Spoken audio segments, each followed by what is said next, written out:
Добрый вечер, приветствую вас в программе по-русски с немецким акцентом.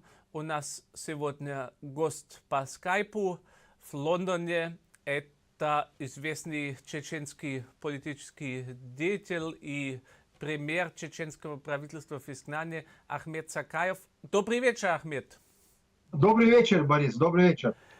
Ахмед, вы недавно, мне рассказала Марина Литвиненко, подали в ГААГ в суд на Владимира Путина. Это так? Да, Борис, 23 февраля у нас в Гааге проходила акция, посвященная к 74-й годовщине депортации чеченцев в Казахстан. И в этот же день у нас это было совпадением, что в Гаагском суде нам дали ответ, что именно в пятницу в 3 часа дня примут наших представителей для принятия заявления с нашей стороны против Путина по совершенным военным преступлениям в Чечне. И это событие состоялось 23 числа. Мы — это вы и свои соратники, или как? Что можно понимать под понятием «мы»? Мы — это, в частности, в данном случае, наше правительство, члены правительства и комиссия, которая работала над этим заявлением, и весь чеченский народ, потому что это на самом деле это историческое событие, и это впервые за много веков противостояния и геноцида со стороны России над чеченским народом, впервые чеченцы, мы, в частности, обратились в международную инстанцию, международный суд с требованием, чтобы разобрали и призвали, рассмотрели этот вопрос и призвали к ответу военных преступников за содеянные и совершенные ими преступления против чеченского народа. Это про первую или вторую, или про первую и вторую войну? Речь идет и про первую, и про вторую войну. А в будущем, я думаю, что и даже речь идет о событиях, включая сегодняшний день, потому что наше исковое заявление и материалы, которые мы будем подавать, они будут дополняться уже событиями сегодняшних дней, которые проводятся под оккупационным режимом. Ахмед, вы сказали, что вы подали, что вы получили ответ. Что в этом ответе? Это всего лишь подтверждение, как будто, мол, почту получили, или там уже дальше идут, говорят, что рассматривать, что там именно за ответ вы получили? Борис, дело в том, что мы первое заявление мы подали еще в 2014 году. Это небольшое заявление на нескольких страницах. Это заявление, после этого мы получили письмо с уголовного суда. Они нас проинформировали о том, что этого материала, то, что мы подали, этого мало, нужно, чтобы мы подали дополнительную информацию по всем этим, по этому случаю. И мы уже 2 года готовили уже дополнительные материалы. И когда мы написали письмо о том, что мы готовы подать, и попросили их принять заявление, они нам назначили время и дату и время. И вот так оно совпало, что получилось 23-го 3 часа дня. И вот в это же время у нас перед Гаагским судом проходила небольшая такая акция, посвященная событиям выселения, депортации. И мы оттуда уже, они в 3 часа приняли наших представителей. Предварительно они нам сделали запрос, чтобы мы подали документы, представители, которые должны будут зайти туда. Мы это сделали, и через некоторое время мы получили ответ, что этих наших представителей примут в Гаагском суде в 15:00 и примут у нас документы. И вот мы получили письмо о том, что материалы приняты. Это еще не означает, что суд принял рассмотрение это заявление. Они приняли рассмотрение, и я думаю, через месяц-два, как нам и сказали сотрудники этого офиса, которые получили наши документы и ставили свою подпись, что в течение 2-3 месяцев мы должны будем получить какой-то ответ от суда, уже более касательно этих материалов. И вы думаете, что у них действительно может хватать смелости, чтобы к рассмотрению это принимать, это же был бы как бы такой беспрецедентный случай, что против главу ядерного государства в Гаге начинают какое-то расследование. Знаете, Борис, у нас нет никаких иллюзий по поводу того, что, допустим, что через 2-3 месяца Путина, тем более, когда его изберут на очередное 6 лет, и он снова станет во главе государства, что его арестуют через 2-3 месяца и привлекут к ответственности. Для нас важен был сам факт подачи этого заявления. Дело в том, что в течение всего многовекового противостояния в истории взаимоотношений России и Чечни не было ни одного факта, чтобы чеченцы призвали к ответу России и российских чиновников за совершенные ими преступления. И вопрос в том, что Международный уголовный суд Путин в 2016 году отозвал подпись, если вы помните, да, он его подписал в 2002 году, было подписано соглашение, но Дума не ратифицировала это соглашение, что юрисдикция уголовного суда будет распространяться на Россию. Она не стала участником этого соглашения, не ратифицировала. И уже после 2014 года, когда и мы подали заявление, и пошли события и в Украине, и в последующем в Сирии, уже когда громкогласно Путина, в частности, лично стали обвинять в военных преступлениях, он поспешил и отозвал даже свою подпись, которую он поставил в 2002 году. Но вопрос в другом.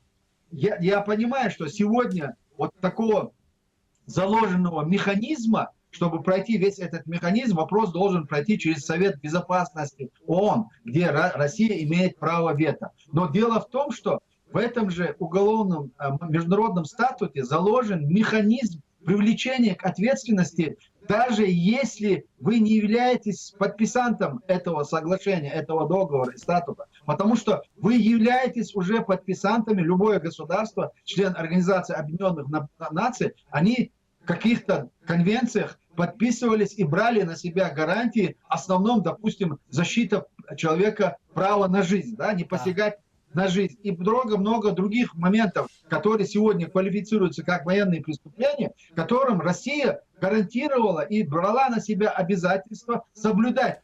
И дело в том, что в Чечне все эти моменты нарушены. И исходя из этого, уже мы можем говорить о том, что в Чечне совершены военные преступления.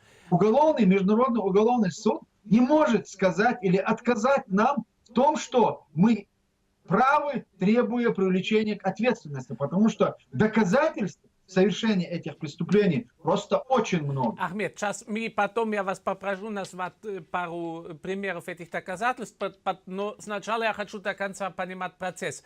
Я вас правильно понимаю, что ООН, Совет Безопасности ООН, где есть вето России, может в любой момент останавливать любое судебное разбирательство в Гаагском трибунале. Я этого не знал. Они полностью зависят от Совета Безопасности? Нет, они могут не допустить начала расследования, если идти от этого механизма. Они могут не допустить этого. То есть тогда точно не допустит, потому что Путин же не допустит, чтобы там что-то было. Даже если в Гааге чудо случилось бы, и они начали бы это принимать, то русское вето уже это было бы 100%. 100%. Да, абсолютно. Мы это все понимаем. Дело в том, что мы поэтому и говорим, что у нас нет иллюзий по поводу того, что завтра или послезавтра какие-то начнутся судебные расследования. Нет. Но мы знаем точно одно, что эти материалы будут сохраняться в архивах Международного уголовного суда, и в любое время, вы знаете, что военные преступления и преступления против человечности, они не имеют срока давности. И поэтому мы будем продолжать пополнять список преступлений, совершенных против чеченцев. То есть в этом плане это было бы очень, конечно, знаково, если действительно Совет Безопасности ООН вмешивался бы, и там по вету России прекратили бы это дело, это было бы, конечно, очень такой образно, и это был бы, показывало бы нынешнюю русскую власть в определенном свете. Тут я с вами согласен. Могло бы не дойти до суда, но если они были бы вынуждены такой вету вложить, это было бы знаково, но я очень сомневаюсь, что Гага это допустит, но я понял принцип, о котором вы говорите, а вы знаете, что когда было разделение Германии, да, восточной и западной, было в западном городе Сальцгиттере было государственное ведомство, которое занималось тем, что они очень-то точно, очень так скрупулезно фиксировали все правонарушения в коммунистической части Германии. И именно с этой целью, что когда когда-то будет воссоединение, когда эта диктатура когда-то распадется, что тогда можно расследовать. И, кстати, тут исторический анекдот, что был один западно-немецкий политик, один, по-моему, единственный известный, который требовал распускать это ведомство, чтобы не исследовать правонарушения ГДР и коммунистов. И его звали Герхард Шрёдер. Интересно, правда? Да, очень интересно. Это очень, да? я говорю, это шутки истории, нарочно не придумаешь, лучший друг Путина. И в этом плане то, что вы делаете, это немножко похоже на идею этого ведомства в городе Сальцгиттера, которые знали, что может никогда не доживем, может это будет через 2 поколения, но именно собирать, фиксировать и оставить доказательства. Я правильно эту вашу мысль уловил? Абсолютно, абсолютно вы правильно это уловили. Вот эту цель мы и преследуем. Конечно, я это не откладываю на 2-3 поколения. Безусловно, я уверен, что перемены произойдут намного раньше. И в первую очередь Россия сама будет заинтересована в том, чтобы привлечь к ответственности военных преступников, которые совершали преступления как на территории Чечни, так и в самой России. И все они связаны с правлением путинской эпохи и путинского периода. И я абсолютно уверен в том, что россияне сами будут заинтересованы в том, чтобы дать оценку, не только правовую политическую оценку, но и юридическую оценку и привлечь к ответственности виновников за совершенные ими преступления и злодеяния, как на территории России, как против чеченцев, так против и самих русских. И я уверен, что это произойдет. Ахмед, Вторая чеченская война уже больше 15 лет позади. Я ее, увы, хорошо помню. Я тогда был в Чечне, я был в Грозном, но я думаю, многие наших зрителей, особенно более молодые, для них это уже что-то такое из прошлого. Они, может, даже достаточно плохо знают. Поэтому я попросил бы вас перечислить буквально пару этих ваших самых ярких таких упреков, которые вы и в Международный трибунал поддали. Может, просто расскажите пару примеров этих нарушений прав человека. Борис, вы правильно отметили, и аналогия с Германией в данном случае, я думаю, что она очень хорошо подходит. И Вторая мировая война, наверное, закончилась, когда пала Берлинская стена. И Чеченская война закончится именно тогда, когда произойдет деоккупация. Война продолжается по сегодняшний день, и она закончится тогда, когда произойдет деоккупация, и Чечня получит право на свою независимость, на свою государственность. А для этого мы должны добиваться не только методами военными, которые мы оказывали сопротивление на протяжении последних 20 лет. Мы должны использовать также и политические, и правовые, и методы, и инструменты. И вот подача заявления в Гаагский суд – это один из этих методов, политических методов и правовых методов, которые мы используем против российских агрессоров и их ставленников в Чечне. И если говорить конкретно по тем фактам и преступлениям, я назову только 2 случая или 2 села. Первую войну – это Самашки. Вы помните эти чудовищные преступления, которые были совершены против гражданского населения. Сколько правозащитных организаций международных, и Human Rights Watch, и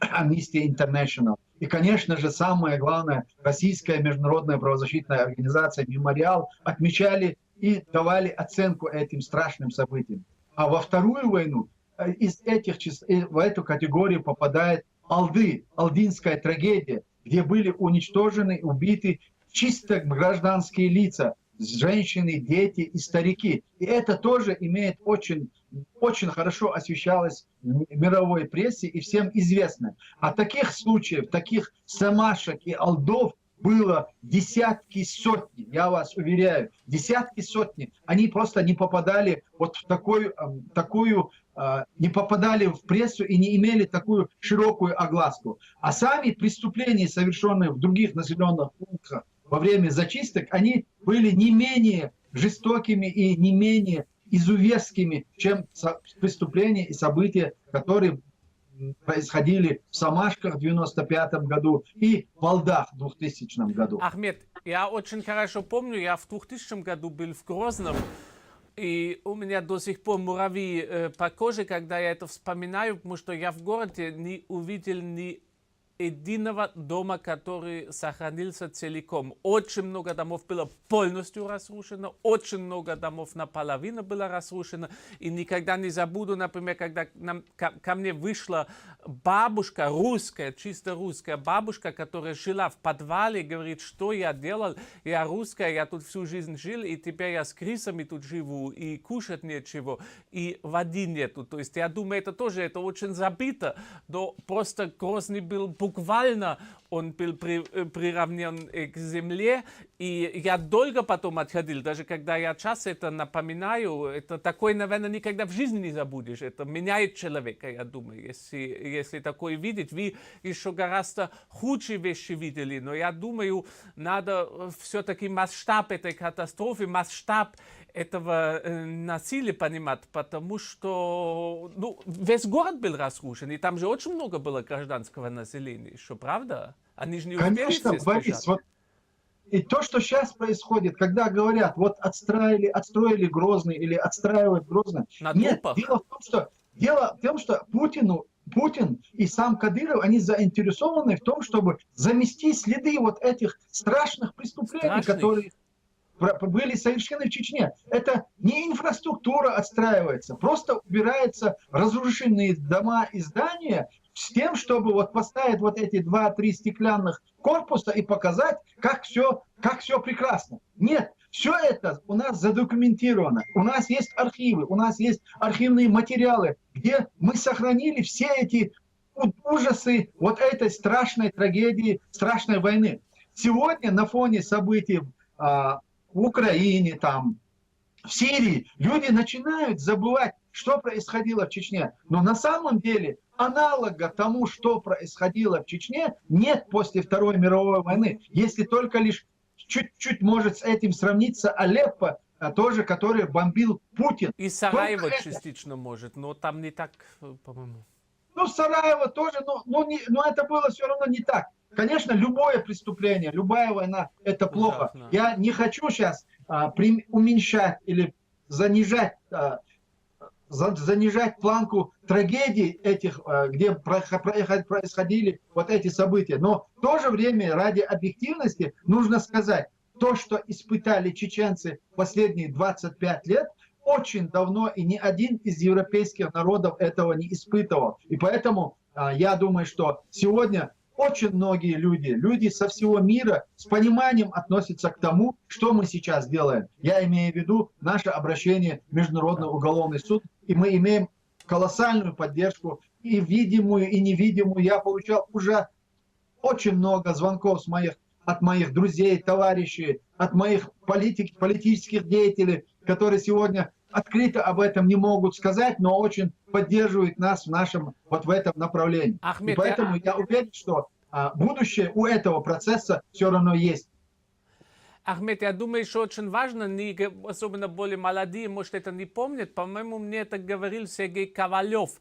Помнит тот факт, что, как Сергей Ковалев говорил, что Чечня – это был тот кон, на котором Путин въехал в Кремль. Когда Путин в августе 1999 года, когда его Ельцин буквально как кролика из цилиндра, как волшебник вытащил на политическую трибуну, у него было 2% рейтинг, по-моему, 3%. Да, Потом 2-3%. были эти взрывы в домах, у которых много следов к ФСБ, мы никогда правду не узнаем. Было громко заявлено о чеченском следе, который до сих пор не доказан, потому что все эти судебные разбирательства были за закрытыми дверями. И только эта война в Грозном, эта бомбардировка Грозного, война в Чечне, она подняла популярность Путина до 70%. Я думаю, это очень важно вспомнить. Для нас то это само собой, мы это хорошо помним. Но надо понять, какую роль играла эта война. Я думаю, это очень-очень важно. И без этой войны скорее всего, Путин не вошел бы в Кремль, потому что это подняло его популярность. На этом фоне у меня к вам, к сожалению, уже время потихоньку поджимает. Еще такой вопрос. Я недавно видел сцены, кадры самого Грозного, где стоял на трибуне Кадыров, где стояли его министры, где они призывали к джихаду, где они критиковали Путина, что он не поддерживал эту резолюцию против Мьянмара, где они говорили, отсюда из Грозного начнется джихад.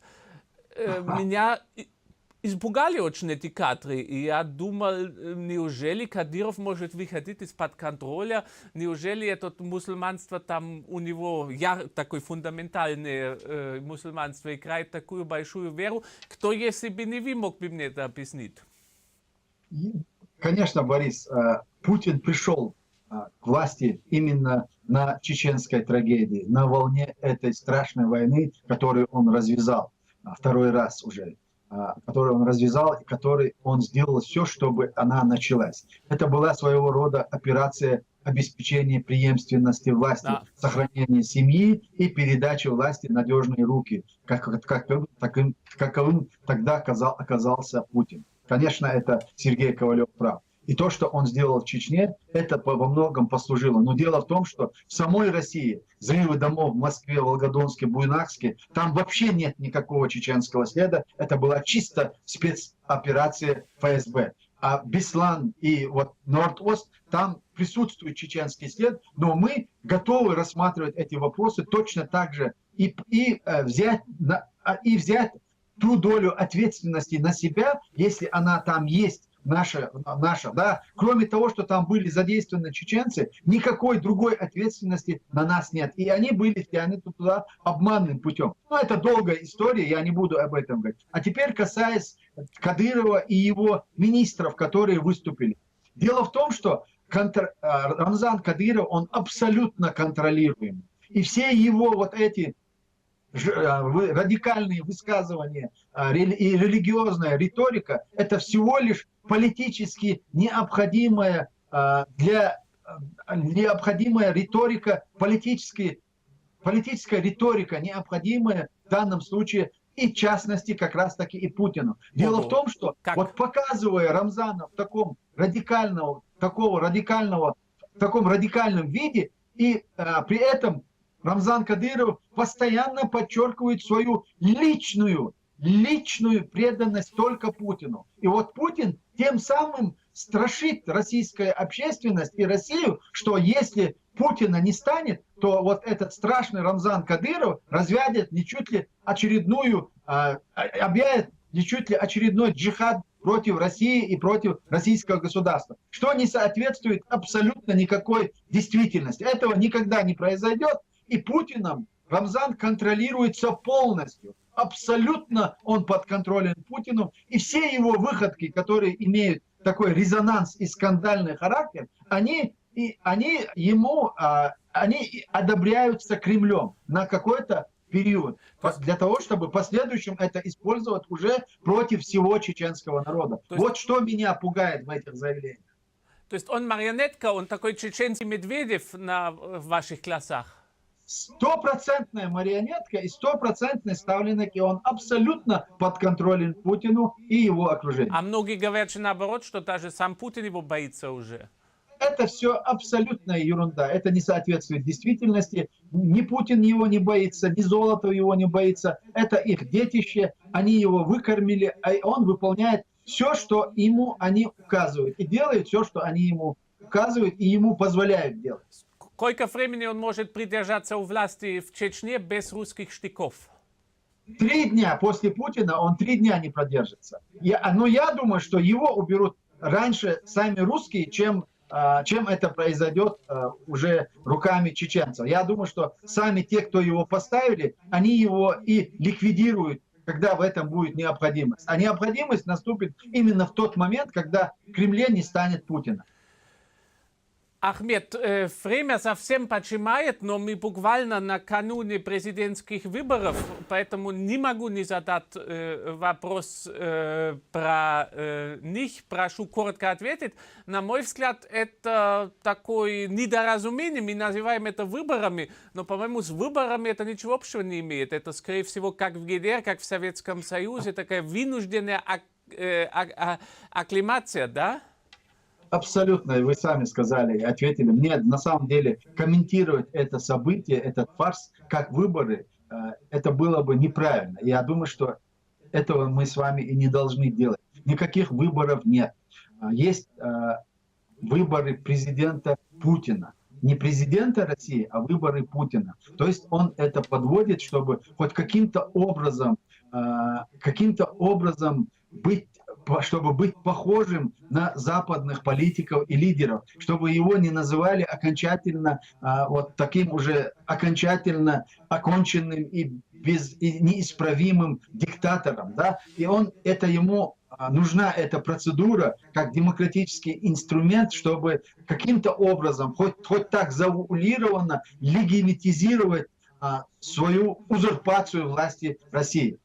Это не выборы. И никакого отношения вот к таким процедурам, как выборы, демократические выборы, эта ситуация не имеет ничего общего.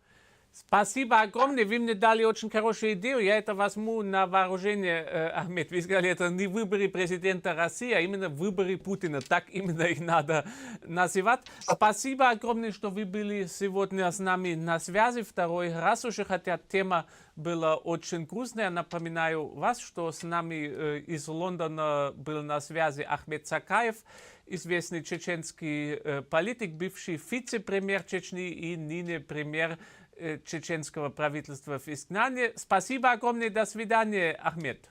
До свидания, Борис. Всего доброго. Удачи вам. Спасибо и до свидания. Вам, дорогие телезрители, вы смотрели программу по-русски с немецким акцентом. Теперь каждую субботу в 20 вместо 20:30 или на сайтах нашего канала RTVD Ост-Вест, который вы видите сейчас на экране. До свидания.